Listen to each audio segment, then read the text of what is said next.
ओम शांति। आज की मुरली का सार। मीठे बच्चे, तुम्हारा यह टाइम बहुत बहुत वैल्यूएबल है, इसलिए इसे व्यर्थ मत गवाओ।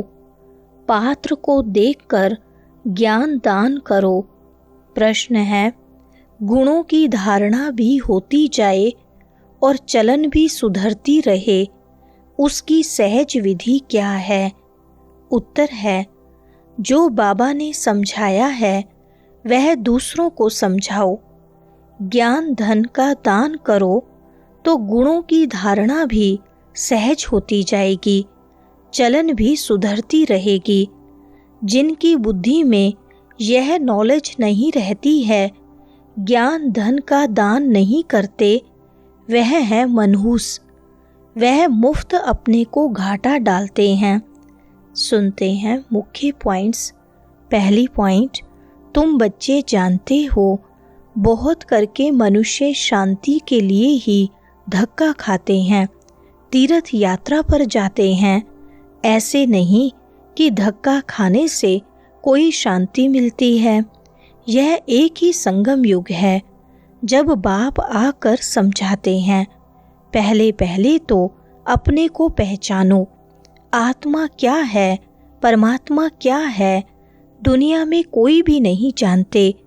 भल गाते हैं, भ्रुकुटी के बीच चमकता है अजब सितारा।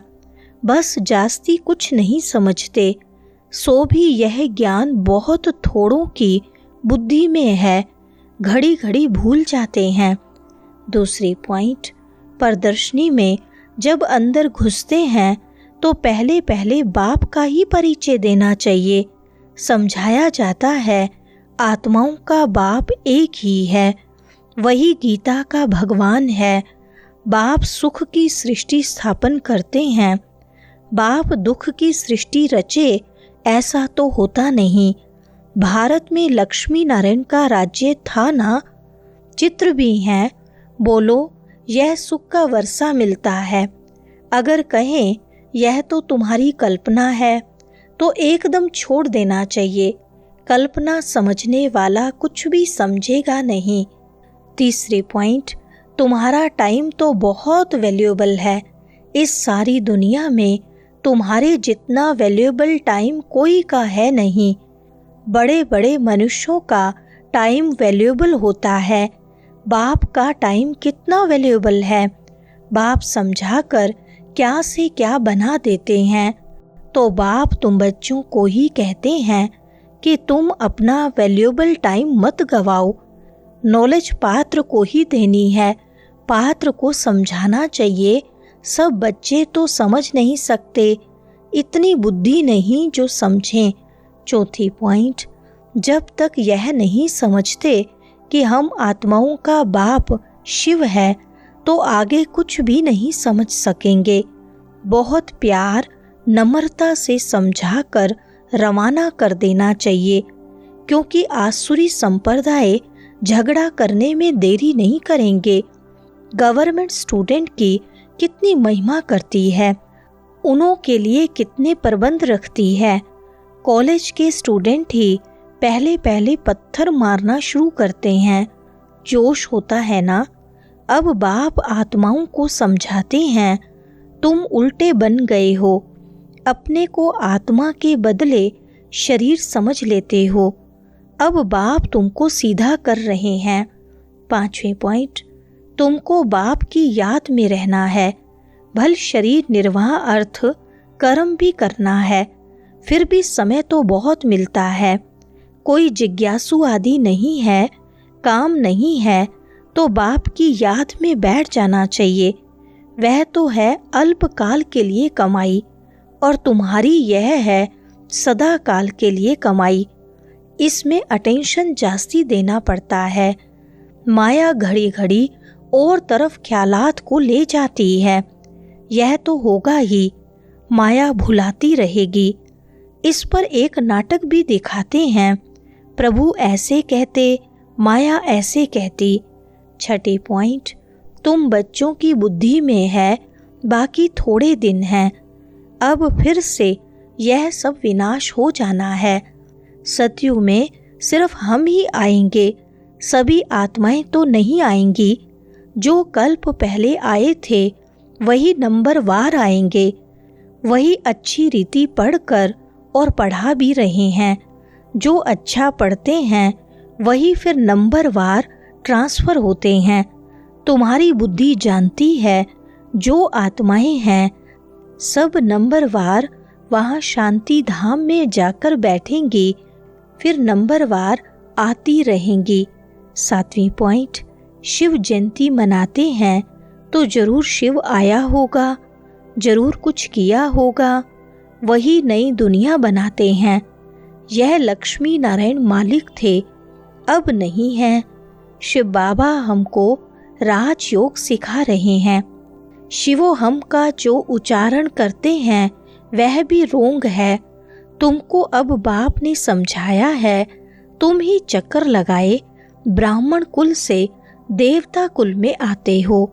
सो हम सो का अर्थ भी तुम समझा सकते हो। यह कोई मंत्र जपने का नहीं है, बुद्धि में अर्थ रहना चाहिए, वह भी सेकंड की बात है। 8वां पॉइंट, हम ऐसे चक्र लगाते हैं जिसको स्वदर्शन चक्र भी कहा जाता है।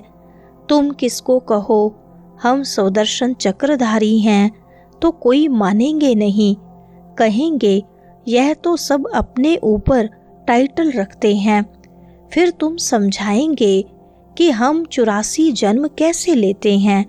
यह चक्र फिरता है, आत्मा को अपने 84 जन्मों का दर्शन होता है। इसको ही स्वदर्शन चक्रधारी कहा जाता है। पहले तो सुनकर चमक जाते हैं, यह क्या गपोड़ा लगाते हैं। जब तुम बाप का परिचय देंगे तो उनको गपोड़ा नहीं लगेगा। 9वां पॉइंट, गाते भी हैं बाबा आप आएंगे तो हम वारी जाएंगे, आपको ही याद करेंगे। बाप कहते हैं तुम कहते थे ना, अभी फिर तुमको याद दिलाता हूँ। नष्टो मोहा हो जाओ, इस देह से भी नष्टो मोहा हो जाओ। अपने को आत्मा समझ मुझे ही याद करो तो तुम्हारे विकर्म विनाश हो जाएं। यह मीठी बात सबको पसंद आएगी। बाप का परिचय नहीं होगा तो फिर किस न किस बात में संशय उठाते रहेंगे। इसलिए पहले तो 2-3 चित्र आगे रख दो जिसमें बाप का परिचय हो।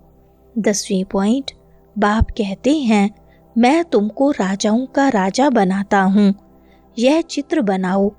डबल सिरताज राजाओं के आगे सिंगल ताज वाले माथा टेकते हैं। आप पे ही पूज्य, आप पे ही पुजारी का भी राज समझ में आ जाए। पहले बाप की पूजा करते हैं, फिर अपने ही चित्रों की बैठ पूजा करते हैं। जो पावन होकर गए हैं उनका चित्र बनाए बैठ पूजते हैं। यह भी तुमको अभी ज्ञान मिला है। आगे तो भगवान के लिए ही कह देते थे आप पे ही पूज्य, आप पे ही पुजारी। 11वां पॉइंट, धन दिए धन ना खुटे। जो धन दान नहीं करते हैं उनको मनहूस भी कहते हैं।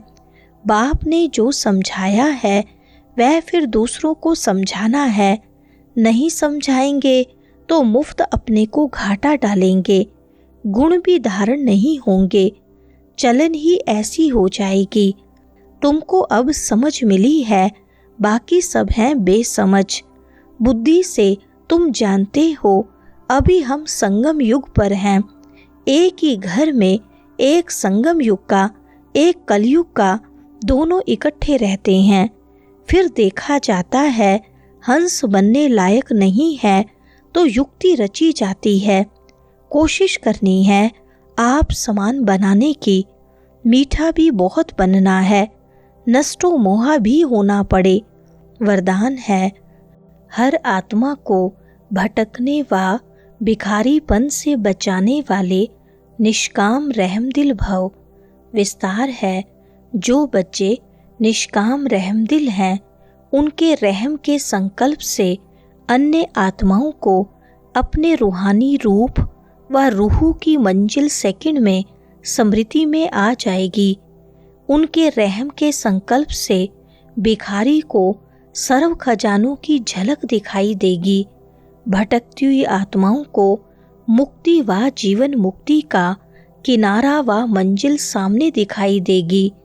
वे सर्व के दुख हरता सुखकर्ता का पाठ बजाएंगे। दुखी को सुखी करने की युक्ति व साधन सदा उनके पास जादू की चाबी के माफिक होगा। स्लोगन है, सेवाधारी बन निस्वार्थ सेवा करो तो सेवा का मेवा मिलना ही है। अच्छा, ओम शांति।